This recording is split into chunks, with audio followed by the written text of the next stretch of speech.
Swami Vivekananda was born in the year 1863 in the city of Calcutta during a time when India was living under British rule and struggling to understand its own identity.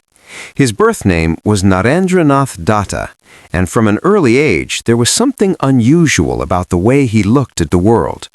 He was born into a well-educated family that valued learning, culture, and independent thinking.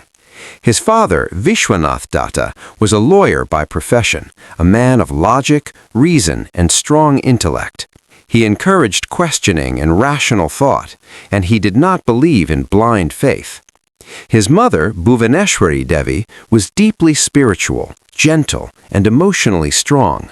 From her, Narendranath inherited deep compassion, devotion, and a powerful memory. Growing up, Narendranath was fearless and energetic. He had a sharp mind and an extraordinary ability to remember what he read or heard. He had a deep attraction to music, especially classical Indian music, and his voice carried both strength and emotion. At the same time, he was physically strong, adventurous, and bold.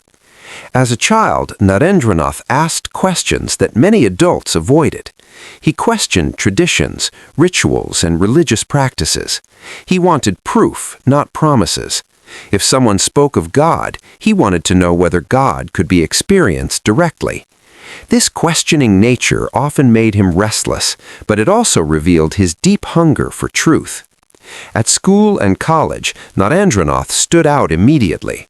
Teachers noticed his intelligence, confidence, and leadership qualities. He read widely, studying Western philosophy, science, history, and literature. At the same time, he explored Indian spiritual texts, comparing ideas rather than accepting them blindly. Despite his brilliance, Narendranath was not satisfied. The more he learned, the more questions arose. He felt torn between logic and faith, between reason and devotion. Deep inside, he was searching for something real, something that could not be shaken by doubt or argument. His early life was filled with energy, confidence, and promise. Many believed he would grow into a successful professional, perhaps a great thinker or leader in society. Yet beneath this outward confidence, Narendranath felt an inner restlessness that refused to be ignored. This restlessness was not weakness. It was the beginning of a deeper journey, a journey that would take him far beyond comfort, beyond doubt, and beyond fear. Soon, this questioning young man would encounter a teacher who would challenge everything he believed he knew about life, faith, and truth. As Narendranath Datta entered his youth, the questions that had quietly followed him since childhood began to grow stronger and more demanding. He was no longer satisfied with surface answers or inherited beliefs. The world around him spoke of religion, tradition, and morality, but he wanted something deeper and more certain. He wanted truth that could be experienced, not simply repeated. During his college years, Narendranath became deeply immersed in Western philosophy and rational thought. He studied logic, science, and the writings of thinkers who emphasized reason and evidence. These ideas sharpened his intellect and strengthened his confidence, but they did not bring him peace. Instead, they intensified his inner conflict between doubt and faith. Narendranath openly questioned religious leaders and scholars. Whenever someone spoke about God, he would ask a direct and unsettling question. He wanted to know whether they had actually seen God, not whether they believed or quoted scriptures. Most people could not answer him honestly, and this deepened his frustration. Although he appeared confident and outspoken, Narendranath's inner world was far from calm. At times, he felt drawn toward devotion and prayer. At other times, doubt returned with full force, questioning everything he felt.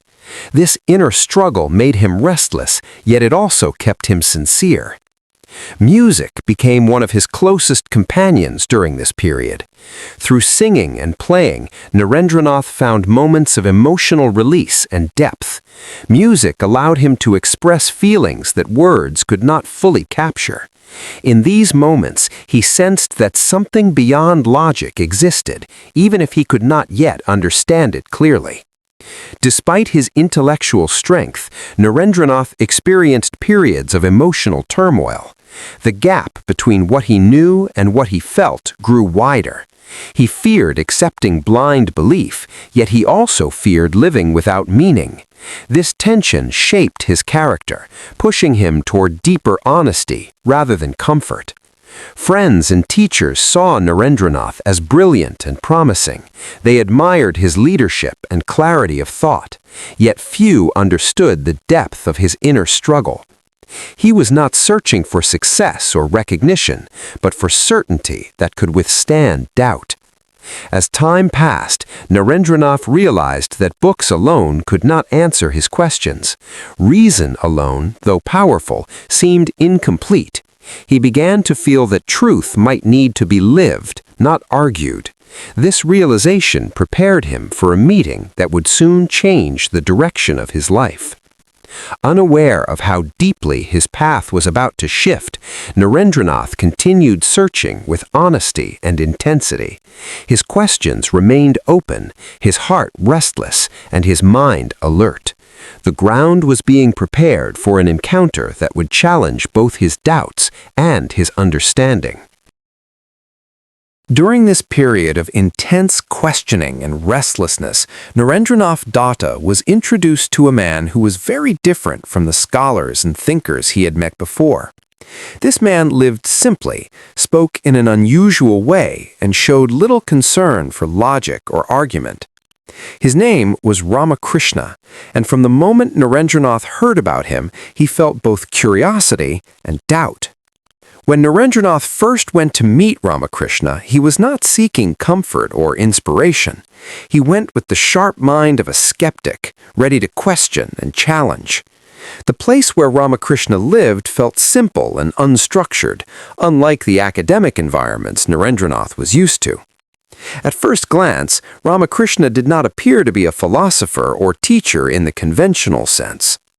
Without hesitation, Narendranath asked the question that had troubled him for years. He asked directly whether Ramakrishna had seen God.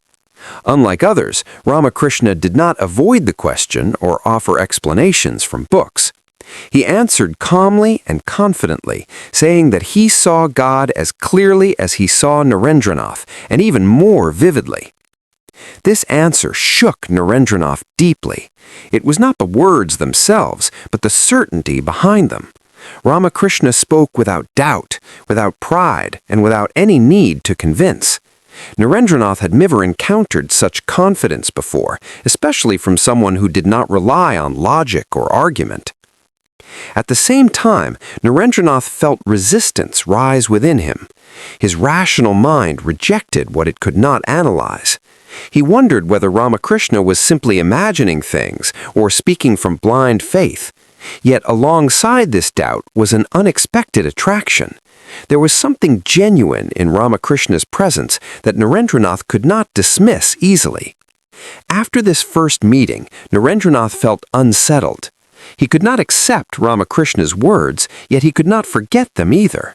He returned again and again, sometimes drawn by curiosity, sometimes driven by inner conflict. Each visit challenged his assumptions and disturbed his certainty. Ramakrishna did not attempt to argue or persuade Narendranath. He treated him with affection and patience, recognizing both his strength and his struggle. At times, Ramakrishna spoke in ways that seemed illogical or symbolic, which frustrated Narendranath's analytical mind. Yet these interactions also opened moments of emotional depth that Narendranath had rarely experienced before. Narendranath began to notice a conflict forming within himself. His intellect demanded proof, while his heart responded to something beyond words. He felt pulled between skepticism and trust, between analysis and surrender. This inner struggle was uncomfortable, yet it was honest. Ramakrishna, sensing this tension, did not pressure Narendranath to believe. Instead, he encouraged him to continue questioning, but also to remain open. He believed that Narendranath's doubts were not obstacles, but part of his path.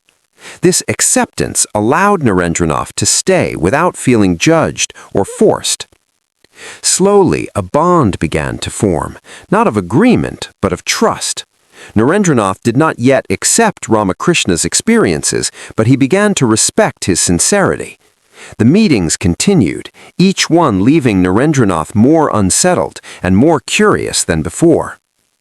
This phase of encounter and resistance marked a turning point. Narendranath's search for truth had found a living challenge, not in books or arguments, but in a person whose life seemed to embody what he spoke. The journey ahead would not be easy, but it had become unavoidable. As Narendranath Datta continued to visit Ramakrishna, something within him slowly began to change, not suddenly or dramatically, but through quiet and repeated encounters. He did not abandon his questions or his rational nature. Instead, he brought them fully into his relationship with Ramakrishna, challenging, doubting, and testing everything he heard. Ramakrishna never tried to defeat Narendranath's logic. He did not argue or explain philosophy in complex terms. Instead, he spoke from experience, often using simple stories, symbols, and direct observations of life. At times, his words confused Narendranath's intellectual mind, yet they touched something deeper that reason alone could not reach. There were moments when Narendranath felt strong resistance. His education had trained him to trust reason above all else. He feared that surrendering even slightly might weaken his clarity or independence. Yet Ramakrishna never demanded surrender. He allowed Narendranath to struggle, believing that truth discovered through struggle becomes unshakable. Gradually, Narendranath began to notice changes in his inner experience. At times, in Ramakrishna's presence, his restless thoughts would slow. His usual habit of constant questioning would fall silent for brief moments. These moments were unfamiliar and unsettling, yet also peaceful. Music continued to play a powerful role in this transformation.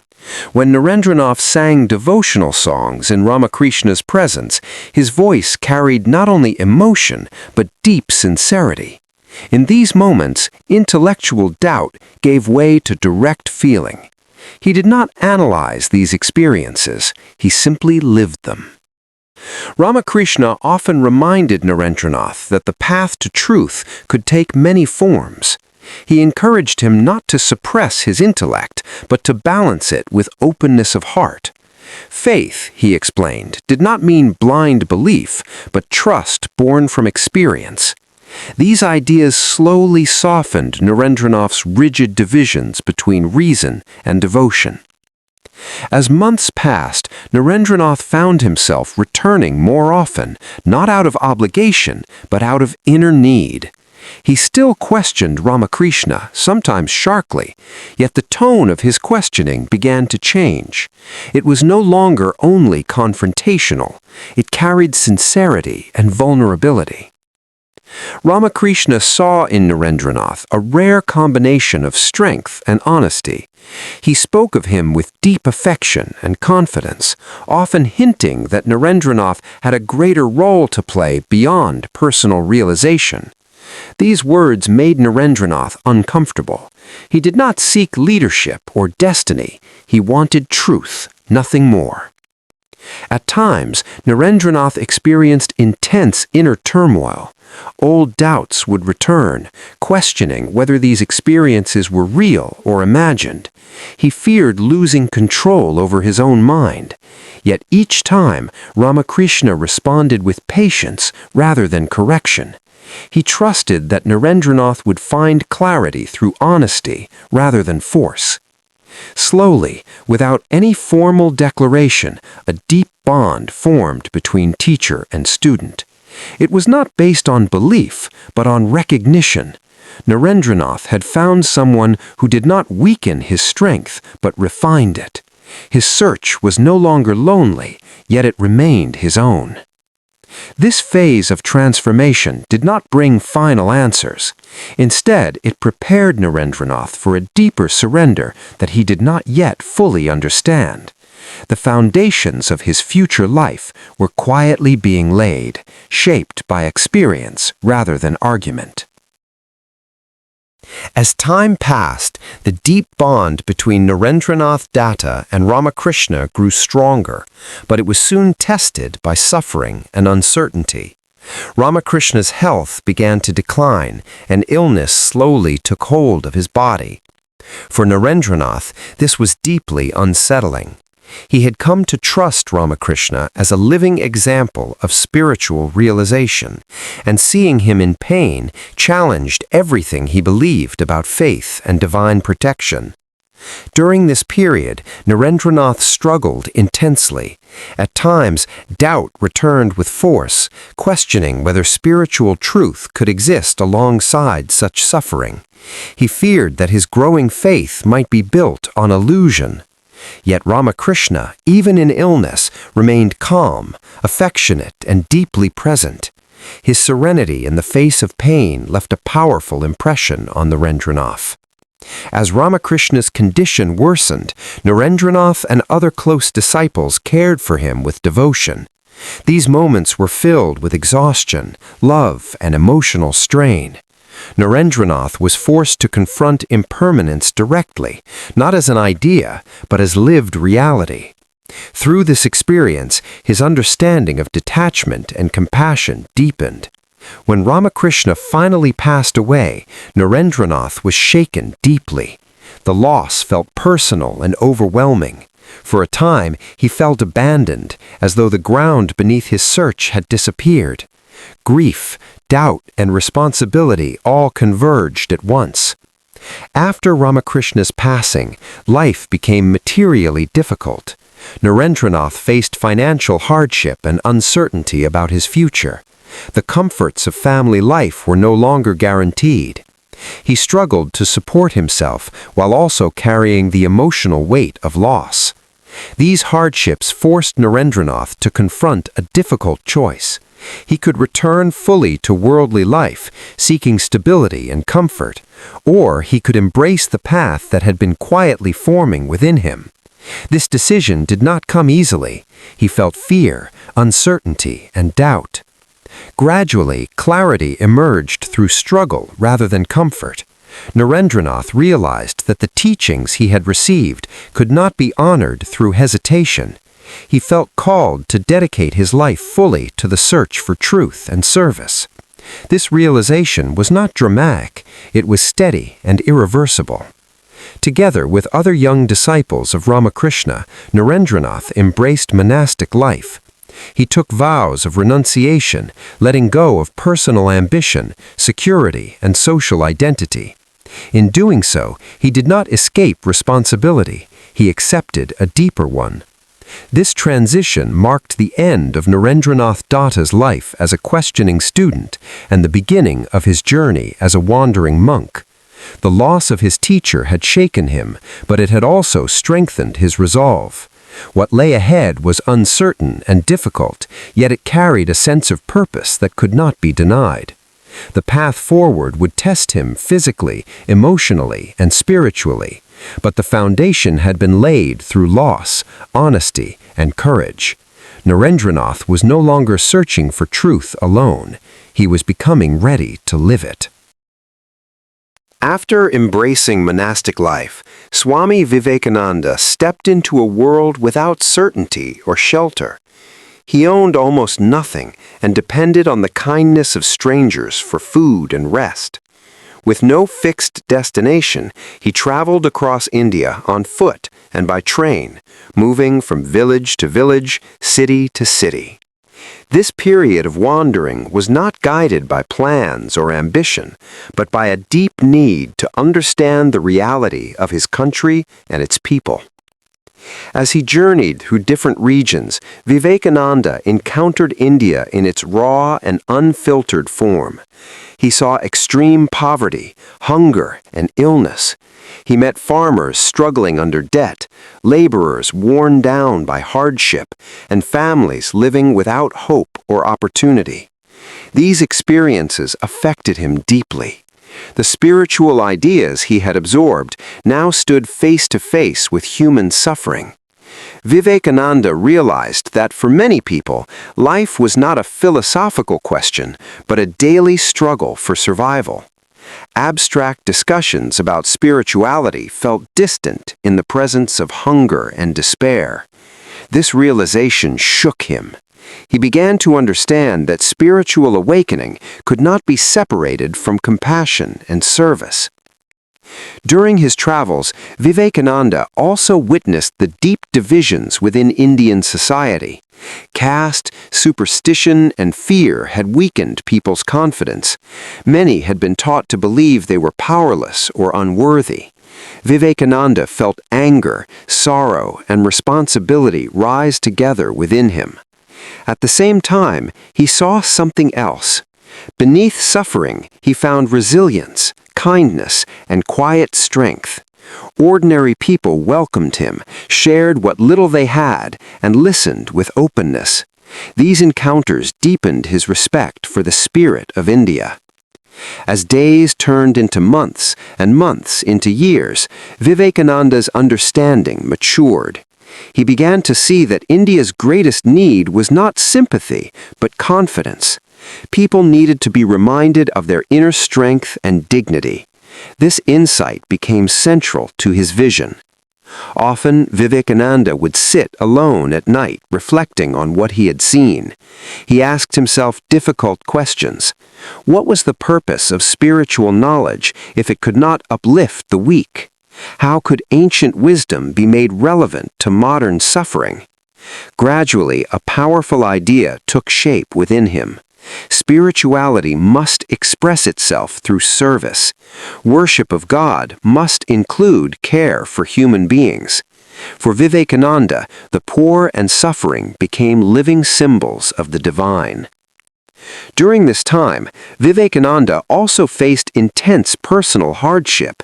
He experienced illness, loneliness, and moments of deep doubt.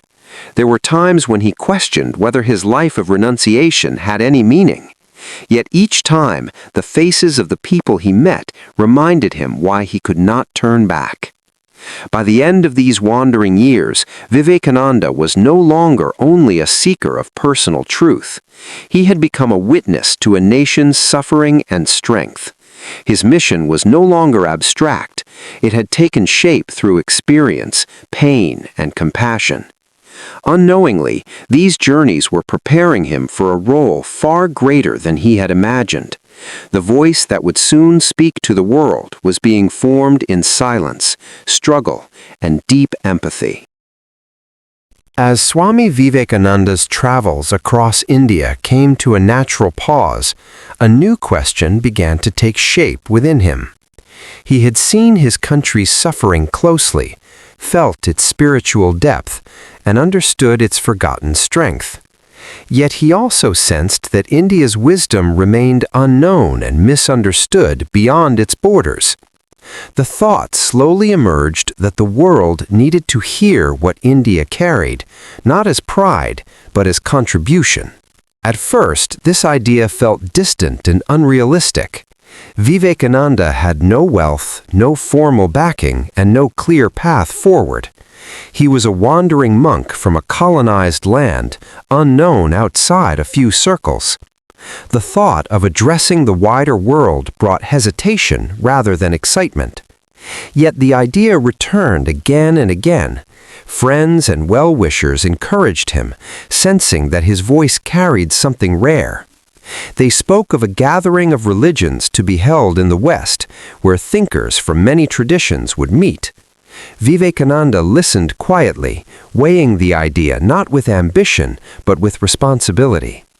Inside him, doubt rose strongly. He questioned whether he was worthy of representing an ancient tradition. He feared misinterpretation, failure, and misunderstanding. Yet alongside fear was a steady sense of purpose, shaped by years of hardship and reflection. Vivekananda did not see this journey as personal success. He saw it as service. If he could speak of strength, dignity, and unity, perhaps it would awaken confidence both abroad and at home. This understanding gradually outweighed his hesitation. With great difficulty and help from supporters, arrangements were made. Vivekananda gathered the minimum resources needed and prepared to leave the land he loved deeply. There was no celebration, no certainty of return. He stepped forward with faith, shaped not by belief, but by experience. The journey itself was long and unfamiliar. Vivekananda traveled across oceans, surrounded by languages, customs, and people entirely new to him. At times, loneliness returned strongly. He wondered whether his message would be heard or dismissed. As he approached the Western world, Vivekananda observed closely. He noticed material prosperity alongside spiritual restlessness. He sensed curiosity mixed with misunderstanding about the East. These observations sharpened his clarity. In quiet moments before his public appearance, Vivekananda reflected deeply.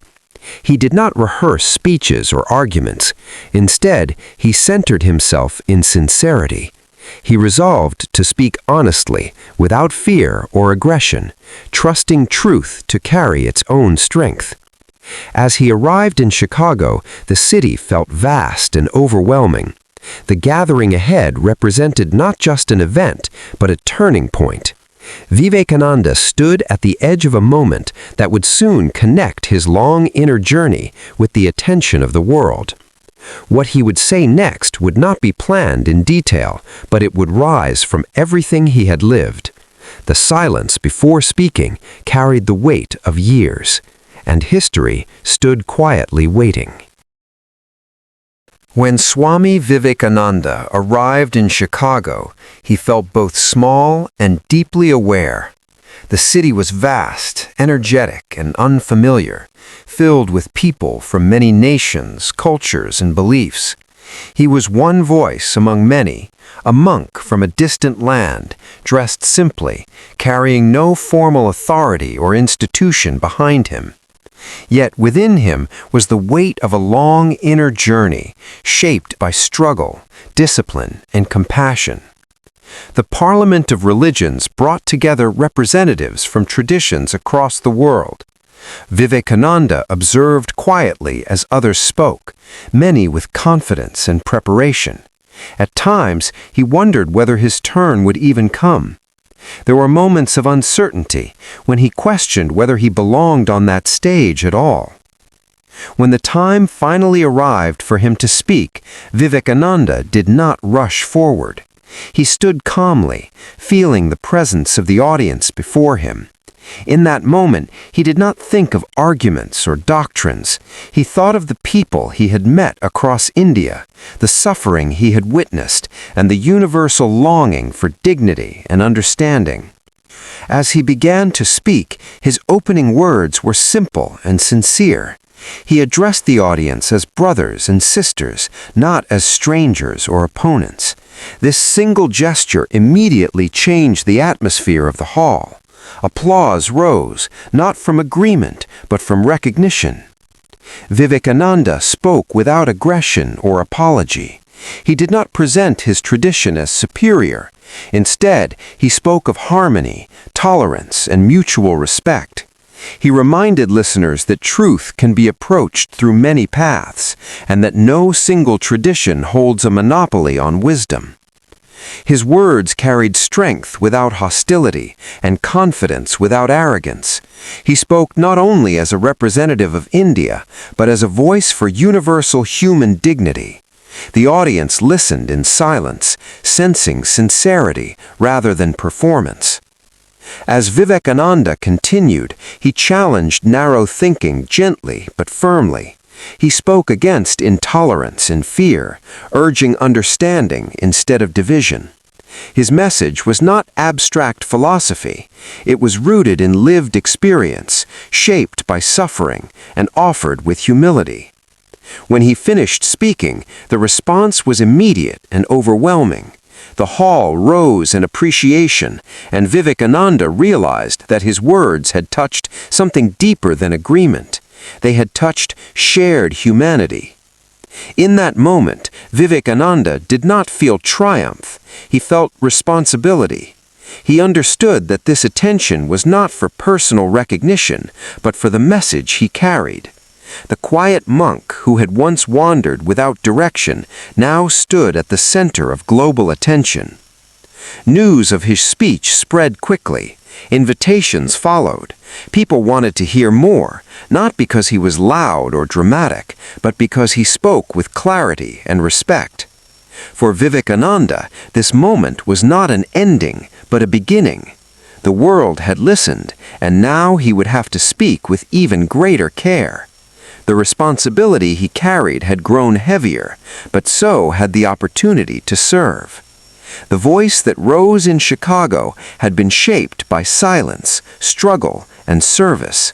And now that voice would carry far beyond the hall, across nations and generations. After months of speaking and traveling in the West, Swami Vivekananda felt a growing pull toward his homeland. The attention and respect he had received did not make him feel complete. Instead, they reminded him of the responsibility he carried toward the people he had left behind. His heart remained with India, with its struggles, its strength, and its unrealized potential. When Vivekananda returned to India, the reception he received was unlike anything he had experienced before.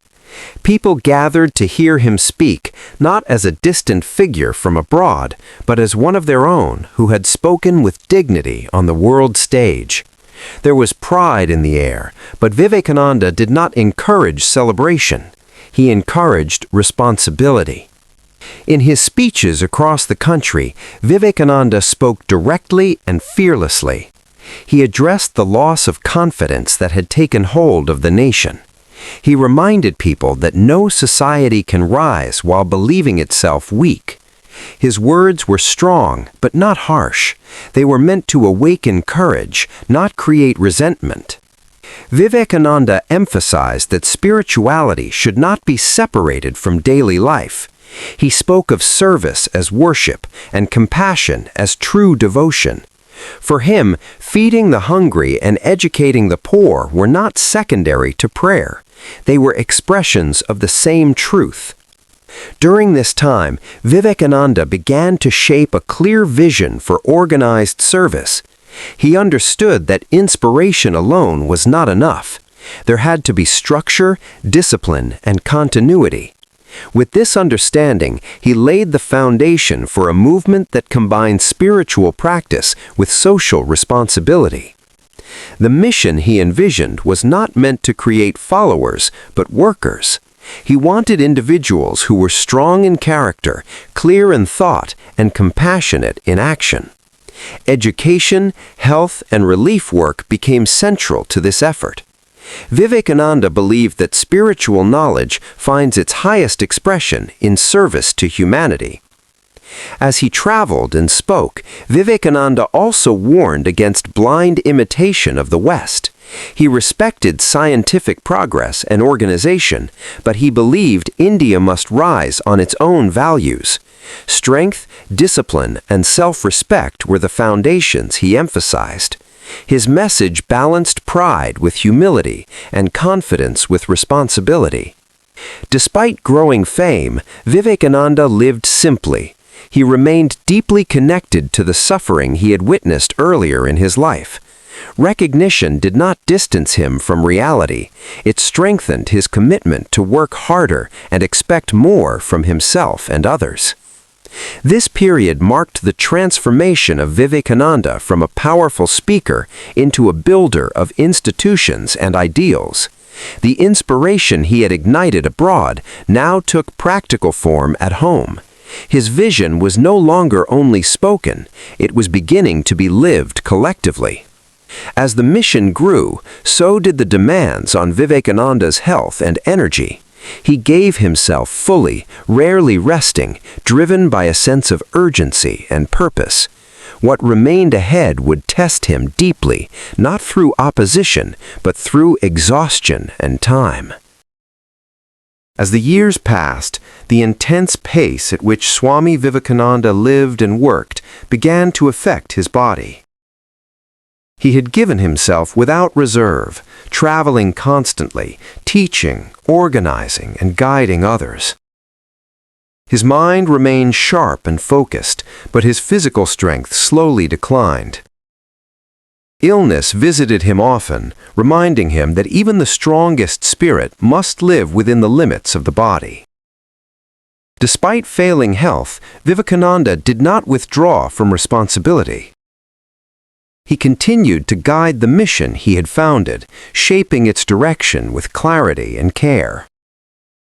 He emphasized discipline, selflessness, and dedication, reminding his followers that institutions exist to serve people, not themselves. He warned against pride, comfort, and attachment to position. In private moments, Vivekananda spoke openly about impermanence.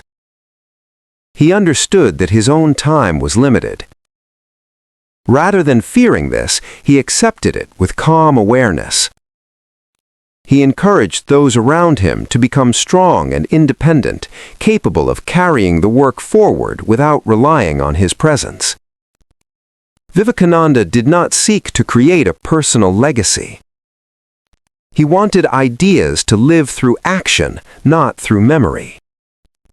He believed that true leadership prepares others to lead. His focus remained on building character, awakening confidence, and encouraging service rooted in spiritual strength. As his health weakened further, Vivekananda reduced his public activity. He spent more time in quiet reflection, reading, and conversation with close companions. These were not moments of regret, but of completion. He had lived intensely, honestly, and without compromise. On a July evening in 1902, Swami Vivekananda entered a state of deep stillness. Surrounded by silence, he withdrew gently from the physical world. There was no struggle, no final declaration. His departure reflected the way he had lived, with dignity, awareness, and inner freedom. News of his passing spread quickly. For many, the loss felt sudden and deeply personal. Yet, alongside grief was a strong sense of gratitude. Vivekananda had awakened something powerful in the minds of countless people. His influence did not fade with his death. The ideas he had spoken continued to shape thought, action, and identity. He had reminded a nation of its strength and dignity at a time when confidence was scarce. He had shown the world a vision of spirituality rooted in courage, service, and unity. Today, Swami Vivekananda is remembered not only as a monk or speaker, but as a force of awakening. His words continue to inspire individuals to think boldly, serve selflessly, and live with purpose. His life stands as proof that spirituality does not weaken action, it strengthens it. This is the story of Swami Vivekananda, a seeker who became a voice that became a movement, and a movement that continues to shape minds and hearts. His journey reminds us that true strength begins within and finds its highest expression in service to others. The fire he lit still burns, not in memory alone, but in action, courage, and compassion.